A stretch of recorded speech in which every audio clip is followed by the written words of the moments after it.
ቮልስዋገን 11 ሚሊዮን የሚጠጉ መኪኖቹ የካርበን ልቀት ምርመራን በማጭበርበር ማለፋቸው ተነገረ።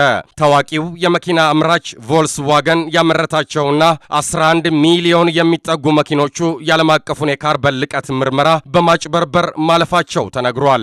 የድርጅቱ የበላይ ኃላፊ ማይክል ሆርን እንዳሉት ድርጅቱ በአሜሪካ የተካሄደበትን የካርበን ልቀት ምርመራ ለማጭበርበር ሶፍትዌር መጠቀሙን አረጋግጠዋል። ለዚህም የማጭበርበር ድርጊትም ከፍተኛ መጠን ያለው ገንዘብ ተመድቦ ነበርም ነው የተባለው። የእንግሊዝ የትራንስፖርት ዲፓርትመንት በበኩሉ በጉዳዩ ዙሪያ መጠነ ሰፊ ምርመራ እንዲካሄድ የአውሮፓ ህብረት አባል ሀገራትን ለመጥራት ማሰቡን ገልጿል። በተያያዘ የቮልስዋገን የአክሲዮን ድርሻ ሽያጭ በጀርመኗ ፍራንክፈርት በትናንትናው ዕለት በ20 በመቶ ቅናሽ ማሳየቱም ነው የተነገረው። የአሜሪካ የአካባቢ ጥበቃ ኤጀንሲ ባለፈው አርብ ባቀረበው ሪፖርት ድርጅቱ የሚያመርታቸው መኪኖች በፍተሻ ከተረጋገጠ በተጋነነ የካርበን ልቀት እንደሚታይባቸው መረጋገጡን ተናግሯል። ለዚህም በየመኪኖቹ ላይ የተገጠመው ሶፍትዌር ለማጭበርበሪያነት ጥቅም ላይ ውሏል ነው ያለው። ቮልስዋገን ከዚህ በኋላ የደንበኞችን አመኔታ የሚያሳጣ ድርጊትንና የህግ መተላለፍን በትዕግስት እንደማያልፍም በሰጠው መግለጫ ላይ አስታውቋል።